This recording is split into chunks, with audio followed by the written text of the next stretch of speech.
19, Flotsam, and you are adrift in the sea of cheese. Was that cheddar or Swiss? I think Limburger. Bacteria. Hello, friends, and welcome in to this edition of Fusebox number 119, frenetically entitled Flotsam. And I'm your made from 100% recycled shows host, Mark Rose, and over there, always a busy bee and never a litter bug, the Prime Minister of the Potentiometer, Milt Keynes, everybody. Thank you kindly. You think we have enough trash references in this open now? I don't know. You know, I always want to make sure that the listener gets high title value, or HTV, as it's known in the industry, for their hard-earned dollar. You know what I mean? Well, since this is a free show, I think we're good. Perhaps so. Hey, did you see the rabbits when you came in today? Rabbits? Yeah, we seem to have new inhabitants in the hedge out front there. A couple of rabbits have appeared, grazing on the lawn. Are you sure they're rabbits? Yeah. Long ears, brown, hop around, you know. Well, they might be in disguise. What? You think Eiko and Milo, the Japanese pocket squirrels, are into cosplay now or something? Wouldn't put it past them. Well, if so, it's a very method performance they are creating there. I mean, they hate grass. Why would they? Just saying. You know, keep a mindful eye in their direction is all. You never know. All right. Sure. It's not that we don't have due cause for alarm at times with those two, but well, those two. Be honest with you though, I'm more. I'm actually more concerned with that dude who walks his rather mangy-looking cat every morning. I mean, again this morning. What the hell's up with that guy? Will you come in, you son of a bitch? Yes, shut up, you. Get out of here. Yeah, you son of a...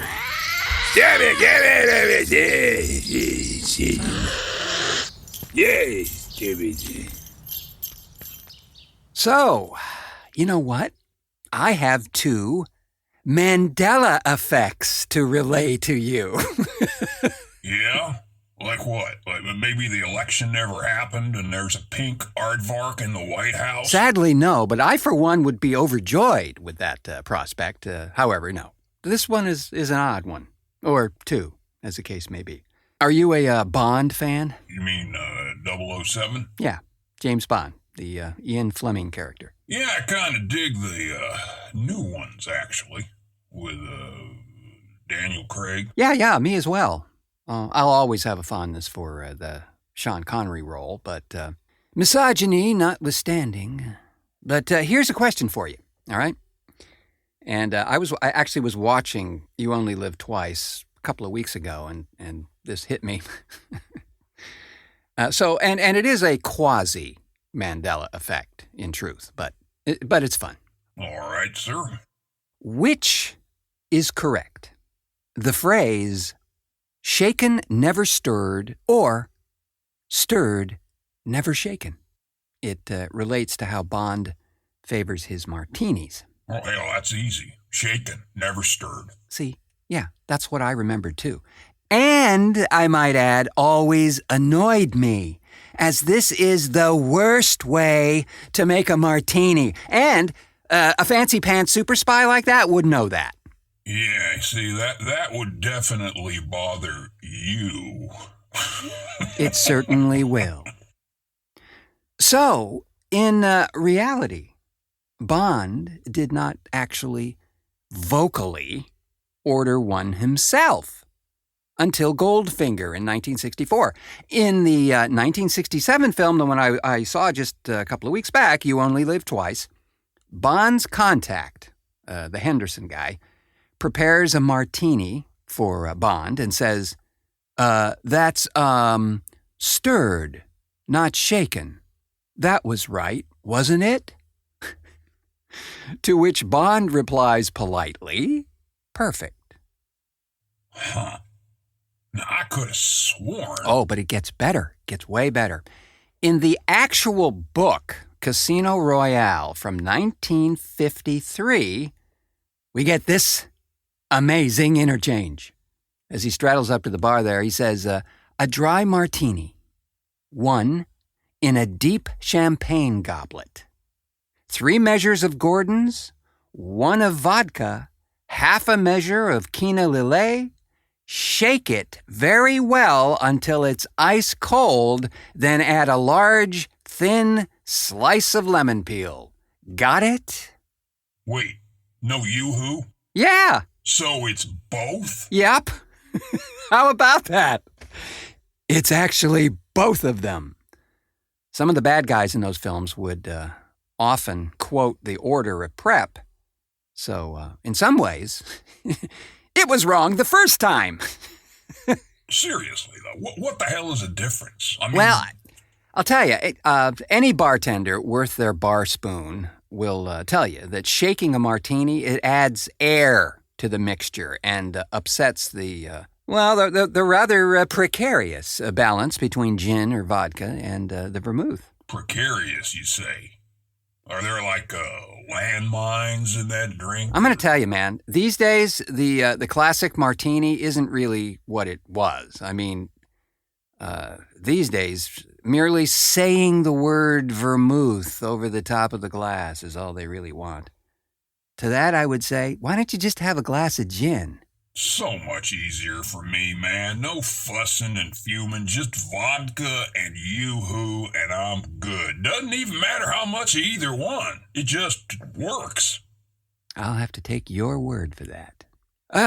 When we return, however, I'll give you the next Mandela effect. And this one, this one will have you reaching for your Bible.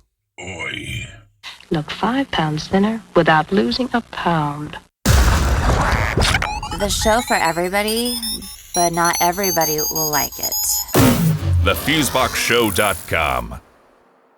Okay, are you ready for this one? I don't know. Do I have to genuflect or something? Only if you're really excited. But you'll have to clean it up later. This is a great one. And to this day, it's still hugely debated among biblical scholars and just lay people and everything. So the reference is one we've all heard a bazillion times, which is why it makes such a great Mandela effect. And it goes like this. And the lion shall lie down with the lamb. That's what most of us believe it to be, right? Yeah, right. It's been referenced in countless films, even in religious films where a guy is like reading out of the Bible, right? He reads it like that too. Check it out. There are countless film excerpts of this phenomena going back to the 1930s where that line is exactly read like that. And you can find them all lurking on YouTube out there. Okay, this passage comes from Isaiah 11:6, and here is the exact passage as it appears in this here holy book, okay? The wolf also shall dwell with the lamb, and the leopard shall lie down with the kid, and the calf, and the young lion, and the fatling together, and a little child shall lead them. Wait a minute. That's not even close. Yes, but also, to make it even more clear as mud, it was also said that the passage read, the wolf shall lie down with the lamb, which also isn't in the text at all. All right, I'm really confused. I bet if you asked 10 people what the quote was, they would say lion and lamb.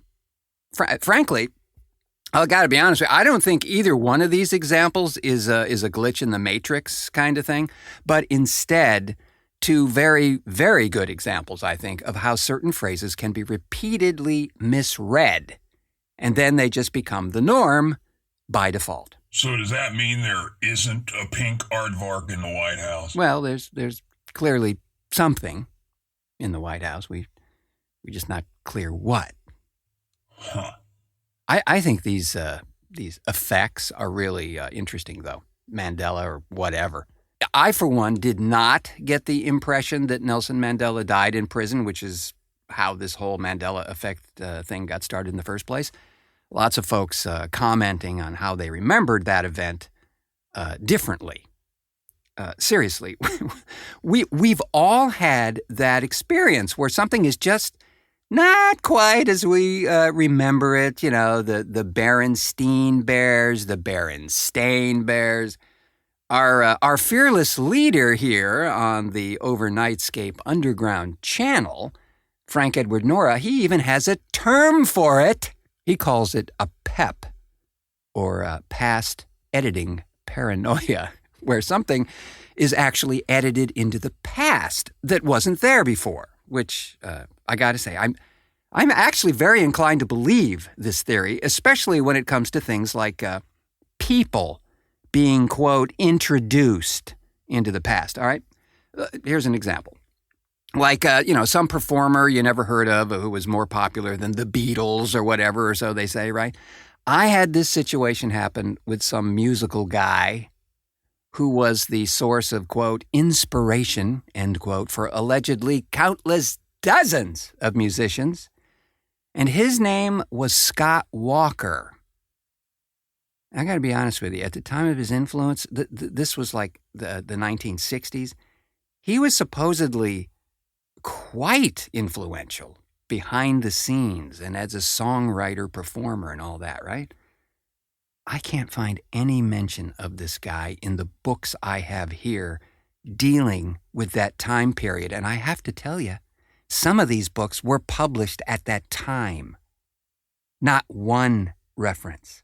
But I'm sure if you were living in that alternate timeline, which unfortunately I apparently am not now, you know him well. He probably came over for dinner a few times. Just didn't happen to me on this timeline for sure. Yeah, I'm definitely going to need an Advil after this show. But isn't it interesting, though, how all these concepts of like variable timelines and the alternate universes, they're all part of the common discourse these days. It's popular conversation. It's just that the giant Mantis aliens are doing this to keep us distracted from what's really going on. What is really going on? If I told you, you'd probably go mad. Go mad? I don't know. It's fascinating stuff. Is life imitating art, or is art imitating life here? Or can they? Just speaking for myself, they am. Upon our triumphant return, I have a Spotlight on Film segment for you, friends. This one dealing with a somewhat new release currently on Amazon Prime that gives the coming-of-age film a whole new meaning.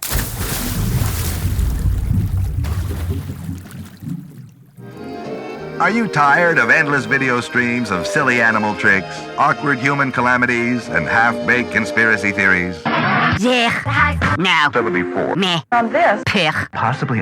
Gosh, Uncle Carl. These podcasts are nothing but hot, steaming piles of shit. How does a guy find a decent podcast these days, anyway? I know what you mean, Timmy. Here, try Fusebox.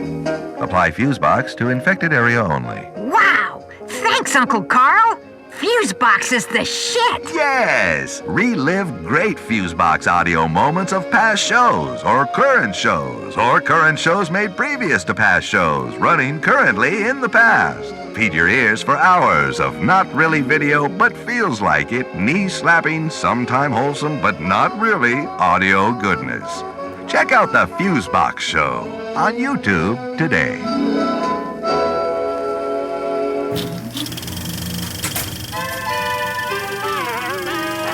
Spotlight on film.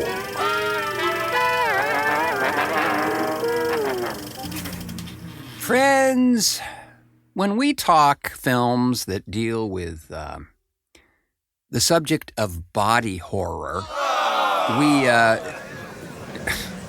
Now, wait.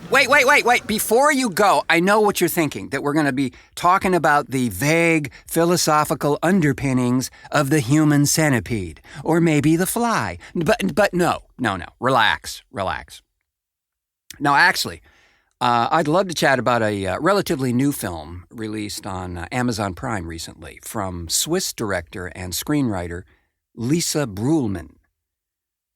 This film was a first-time feature for Ms. Brullman and features stellar cinematography by Gabriel Lobos.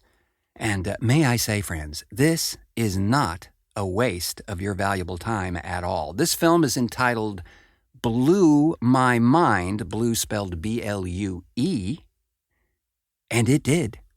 And it will for you as well.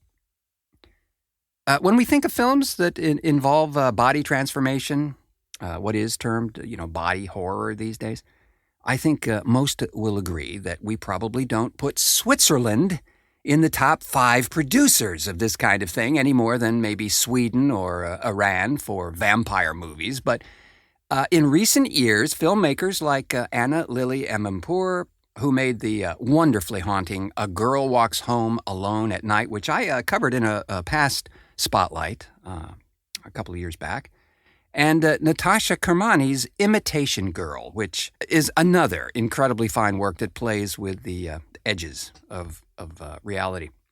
These and other filmmakers like Thomas Alfredson, who made the very cool Let the Right One In, also from Sweden, have been turning out consistently thought-provoking films that really stay with you, that invite your closer examination into what the films mean, just beyond the surface of the story. And Lisa Brullman's film Blew My Mind is a highly successful and wonderfully provocative example of this. The synopsis, without giving away too much, if I can here. 15-year-old Mia Weber moves to Zurich with her parents as her father is starting a new job there. And so she has to settle into a new class in school in the middle of the school year, which is, for some of us, if we can recall back in those days, was always awkward, right? Horrible. So she gets to know a group of girls who are considered, a little fringy, a little problematic, perhaps. This group is led by Gianna, and they experiment with sex, drugs, committing shoplifting, and even a little forgery on the side. At the same time, Mia begins to feel sort of more and more distant from her parents, and not just because of her activities. Just before her 16th birthday, Mia tries to find out the truth about herself. She realizes that there are no pictures of her mother when she was pregnant with her. Her mother says that the pictures have to be somewhere, packed away in the moving boxes. But Mia's question as to why she does not even remotely resemble her parents? Well, that one goes unanswered. Suddenly, her lower body starts to exhibit some rather peculiar and, one would even say, alarming changes, starting with her toes beginning to grow together. Her legs soon develop dark spots, and then become flaky and peel. Mia, all the while, is attempting to hide these changes from her friends, but it's getting more and more difficult to conceal this stuff. And then, friends, I gotta say, some really strange stuff happens, but you'll have to take the plunge yourself to see what unravels here. Believe me, it's worth it. The coming-of-age film is certainly not a new genre, but how you tell the story can send it off into an entirely new direction, as is evident with Blew My Mind. What I really love about this film is the way all these rather extraordinary events are finessed into a sensual and truly elegant narrative. It would be extremely easy to overplay the effects in a film like this, go way over the top with the transformation aspect, but this film deals with it in a believable and clearly thought-out way. It's all about Mia's experience, but from the inside, that makes this such a wondrous experience, I think. And since 2008, director and screenwriter Lisa Brullman has worked part-time as a drama teacher at the university in Zurich, as well as working as an actor.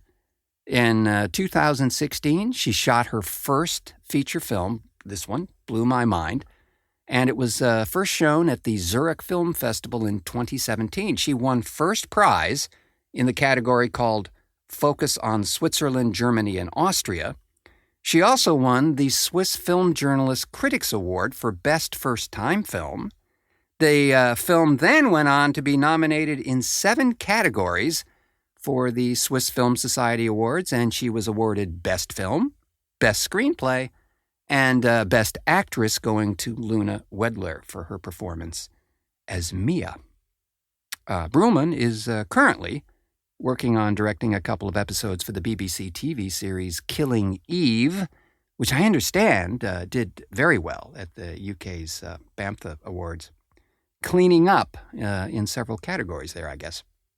So I, for one, think we're very fortunate these days to have women's voices in filmmaking taking front and center more than ever before. And since the delivery system for films in general has changed, it's opened up not only more exposure potential for any filmmaker, but also, for the most part, let the filmmaker do her or his own thing with minimal involvement from the streaming service in that process.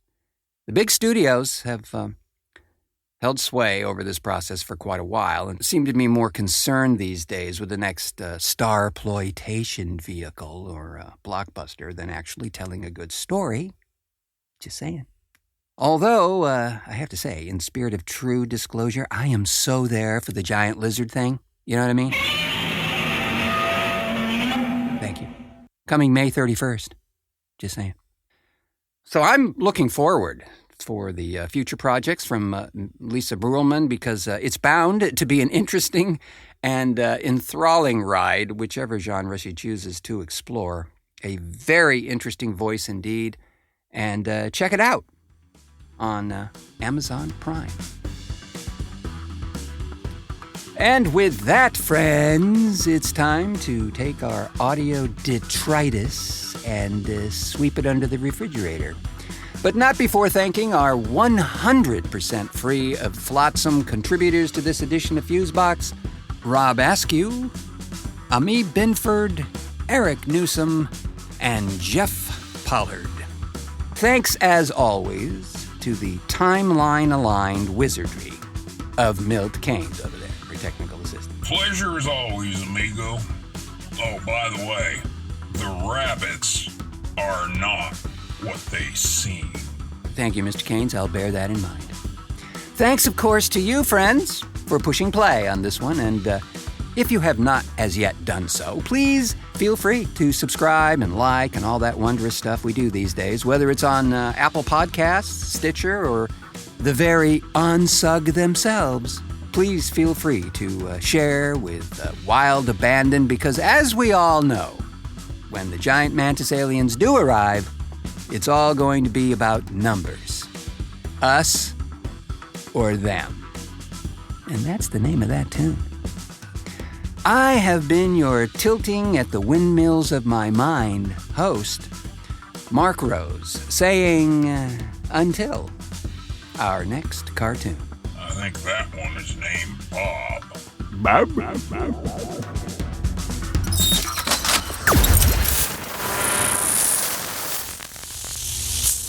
Fusebox.